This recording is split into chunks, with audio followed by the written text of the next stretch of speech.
Olen kulkenut näiden puiden keskellä koko elämäni. Minulle on opetettu, ettei metsästä oteta mitään ilman syytä. Ei oksaa, ei juurta, eikä koskaan yhtään puuta. Jotkut näistä männyistä ovat yli 300 vuoden ikäisiä. Kun ne kaatuvat aikanaan, ne jatkavat elämän luomista. Sienille, jäkälille ja tuhansille muille lajeille, jotka ovat niistä riippuvaisia. Tämä metsä sitoo hiiltä, joka on kertynyt vuosisatojen aikana. Se ylläpitää elämää tavoilla, joita vasta alamme ymmärtää.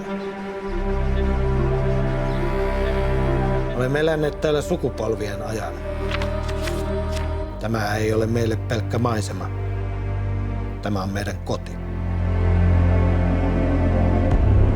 Tällaista metsää kerran menetettynä ei kasvateta takaisin meidän elinaikana, eikä lastemme elinaikana.